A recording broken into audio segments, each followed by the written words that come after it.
सुतीक्ष्ण ऋषि के आश्रम में आए, अगस्त मुनि के आश्रम में आए हैं। धीरे धीरे चलकर के मेरे राघवेंद्र प्रभु पंचवटी में आए हैं। एक झोपड़ी बनाकर के वहां वास करते हैं। तभी वहां सुपर्णखा का आगमन हुआ है। इस सुपर्णखा रावण की बहन है। सुपर्णखा ने राम जी को देखा और राम जी के पास आई। राम जी ने सुपर्णखा से पूछा, कहिए कैसे आई हो? भेष बदल करके आई है, सुंदर बनके।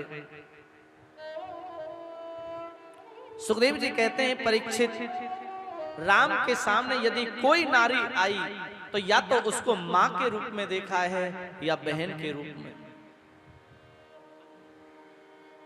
सुपर्णखा सुंदर श्रृंगार करके आई है, भेष बदल करके।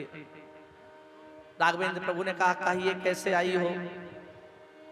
सुपर्णखा ने कि मैं तो कहां से आई हूं, अब बस समझो पति ढूंढने के लिए आई हूं। राम जी ने कहा, पति ढूंढने? अरे पति ढूंढने का काम तो माता पिता का होता है, तुमने ये कष्ट क्यों किया? बोले, मेरे माता पिता ने बड़े वर ढूंढे मेरे लिए, लेकिन मुझे कोई पसंद नहीं आया, इसीलिए स्वयंवर करने के लिए चली हूं। राम जी ने कहा, तुमको मिला के नहीं? बोले, अभी तक तो नहीं मिला था, लेकिन अब मिल गया। बोले, कहाँ है? वैसे तुम इतने सुंदर तो नहीं हो, लेकिन फिर भी चलेगा, मैं तुम्हें अपना पति बना लूंगी।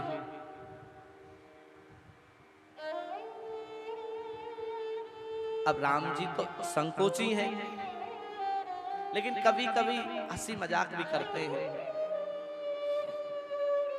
बोले, आपको मालूम है ये कौन है बगल में बैठी है जो? बोले, कौन है?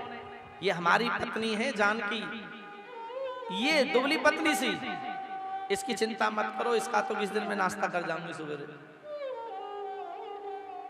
सुनो एक बात बताऊं? बोले, बताइए। वो जो सामने दिखाई दे रहे हैं ना, गोरे गोरे से कुमार लक्ष्मण हैं, वो उनके पास जाओ, उनसे विवाह करो। अब तो सुपर्णखा लक्ष्मण के पास आ गई। लक्ष्मण जी के पास आके बोली, सुनिए, वो जो काले हैं ना राम जी, वो मुझसे विवाह करना चाहते हैं, लेकिन मैं उनसे विवाह नहीं करना चाहती हूँ। मुझे आप पसंद हो, इसलिए मैं आपसे विवाह करना चाहती हूँ। लक्ष्मण जी ने कहा, जब बड़े भैया मुझे कुमार कह सकते हैं तो मैं भी कुछ कहूं। आपको मालूम है वो कौन है? सुपर्णखा ने कहा, कौन है? अरे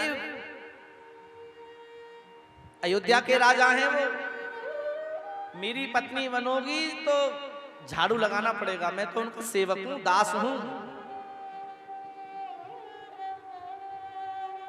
कौशलपुर के राजा हैं वो, महाराज रामचंद्र, आप उन्हीं से विवाह करो। मतलब ये कहकर के क्या कहना चाहते हैं लक्ष्मण? वो कहना चाहते हैं कि जब पिताजी की 3 हो सकती हैं तो भैया तुम्हारी 2 नहीं हो सकती। अब तो वो गई राम जी के पास, अब कोई उसे वहां भेजे, कोई वहां भेजे, परेशान हो गई, विकराल रूप धारण कर लिया।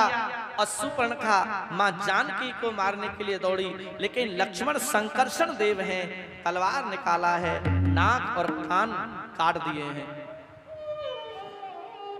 रोती हुई सुपर्णखा रावण के पास गई है। रावण ने खरदूषण को भेजा है, भयंकर युद्ध छिड़ गया। रावण ने मारीच से कहा, सुवर्ण का हिरण बन करके जाओ। माता जानकी का रावण ने हरण कर लिया है।